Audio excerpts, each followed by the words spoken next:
Hey, what is going on, guys? White Knight here, and today for my review, I'm going to be taking a look at the Diamond Select Toys Nightmare Before Christmas Jack the Skellington. Now, if first off, right off the bat, I gotta get out of this out of the way. I'm a huge Tim Burton fan. I love and Henry Selick because he's the one who directed the film. Everybody thinks Tim Burton directed this film, but it was actually Henry Selick. But Tim Burton, the way he creates his characters, kind of spindly arms and dark eyes, I love his style. I love his kind of, just the way he creates his films is phenomenal. I love his movies. So this figure here is a big must for me, and I'm really glad that I was able to pick one up. But yeah, that out of the way, let's go ahead and just take a look at the accessories and everything this guy comes with first. So first off, all he comes with, accessory-wise, is this little black base here. If I can just zoom out a little bit and show you. Oops, sorry about that. It's just a little black base. As you can see, lots of little joints on there. So these little joints here, as you can see, they can bend, which is nice, but it does fall apart pretty easily. Like, when it comes to Diamond Select stuff, it's hit or miss for me. Sometimes they make really good stuff, then other times it's crap. And, I mean, I'm not trying to be harsh, but, like, I bought their Ghostbusters Peter Venkman, and that figure can't even stand. He can't put his proton. There's just so many issues with that figure. So I'm a little iffy on Diamond Select's products. But yeah, nice little base. As it says, what does it say down there?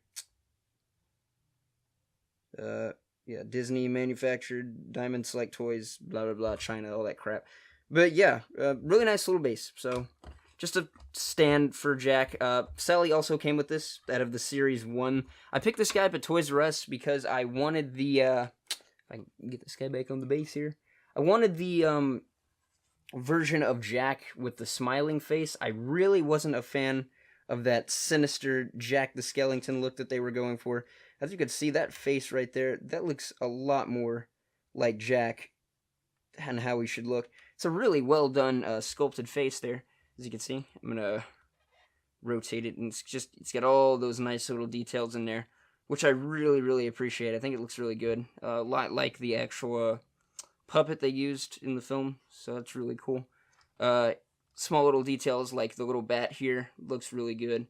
As you can see, they got the white in the eyes there, and like the little pinstriping all throughout his suit, which does look really nice. As you can see, I'm going down here, just lots of nice detail all throughout the figure, which is nice. I like that. But yeah, the only downside to this figure, because it looks great, is his articulation. His articulation is hit and miss, in my opinion. For the hit part, I mean, you got lots of nice little joints. As you can see, there are these tiny little, almost Reveltech looking joints here. Yeah, really tiny. Like, really tiny. These tiny little Reveltech joints here. And as you can see, they basically, I'll just attach one for you so you can see. Basically, they attach on 2 points here with these little pegs, and they bend. And they're supposed to be able to swivel. I mean, they kind of do, but they're really tight on there. So, I say tight, but I mean, they're tight on there for me because I did the super glue trick. Because this guy, when I got him out of the box, all he did was fall apart, which is a massive disappointment. I understand, like, due to the character, he's kind of, hard to, make a character out of, make a figure out of, but Diamond, I mean, you could have made the little pegs tighter, which, I mean, from Series 2 Jack, the little Christmas one, I think they fixed that because a lot of people were reviewing them saying Jack's not falling apart anymore, which is what they should have done that there, because this is the main look of Jack. This is what everybody's going to want, and, sorry, I didn't mean to bump the mic there.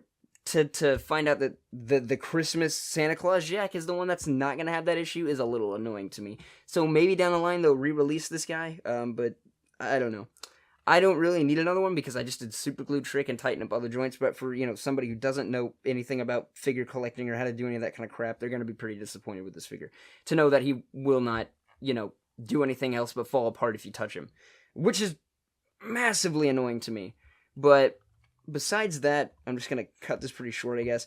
It's a great figure, and if you're a Tim Burton fan, a Nightmare Before Christmas fan, or stop motion film fan, you'll really appreciate this guy. He's a decent figure. He measures about 9 inches tall, So, you know, if that fits into your scale of figures or not, it all depends on you.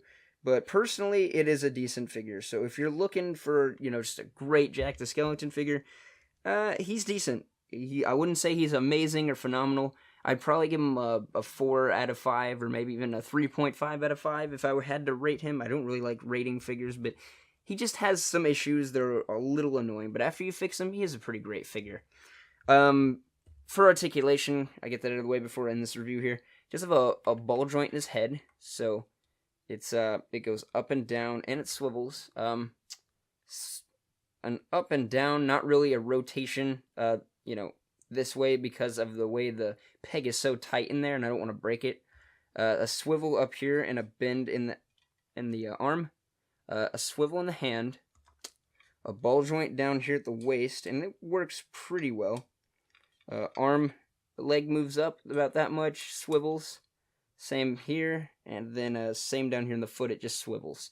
So, again, decent range of motion, just really fragile, and doing that just now almost made me nervous that it was going to break, which is not good. Diamond Select really needs to get their shit together and make, I guess, better quality figures. I don't know what's up with them. They used to do really great stuff.